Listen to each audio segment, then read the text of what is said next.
आज आहे अक्षय तृतीया, खास दिवस आहे आणि आमच्या घरात सकाळपासूनच तयारीला सुरुवात झाली. ह्यांनी सकाळीच मार्केटमधून भाजी घेऊन आले. ह्या पिशव्यात पालेभाज्या आहेत, अगदी ताज्या आणि हिरव्यागार, आणि ह्या भाज्या जवळपास 2 आठवडे टिकेल अशा फ्रेश आहेत. आधी किचन मध्ये येऊन डाळ शिजायला घातली आणि इकडे भाजीची पण तयारी केली आणि येऊन बघते तर ह्यांनी सगळी भाजी वेगवेगळी करून नीटनेटकी पिशवीमध्ये ठेवली. अशा छोट्या छोट्या गोष्टींमुळे सण अजूनच खास आणि आनंदी होतो. त्यानंतर सगळी भाजी फ्रीज मध्ये ऑर्गनाइज केली. इथे पूर्णासाठी डाळ शिजून घेतली आणि त्यात गूळ, विलायची पूड टाकून छान मिश्रण तयार केले.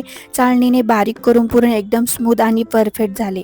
तोपर्यंत आमरसही तयार केला, घट्ट आणि एकदम छान. पुरण थंड झाल्यावर पटापट पोळ्या केल्या. यावेळेस पुरणपोळी पण छान टम्म फुगली. स्वयंपाक झाल्याच्या नंतर देवाला नैवेद्य दाखवला आणि आम्ही पण जेवण केले आणि इव्हिनिंगला आम्ही छोटंसं सोनं घ्यायला बाहेर गेलो. आजच्या दिवशी खूप महत्व आहे, पण झाले असे मनासारखे काही मिळाले नाही, त्यामुळे हा विचार थोडा पुढे ढकलला. आणि ह्या वर्षी उन्हाळी वाळवणीचे पदार्थ काहीच केले नाहीत, म्हणून विकत घेण्याचा विचार केला. त्याबद्दलही चौकशी केली, कधीपर्यंत मिळतील आणि सामान आपले की त्यांचे लागणार. त्यानंतर घरी आलो, बिग बॉस लावले, कोण विनर होणार थोड्याच वेळात कळेल.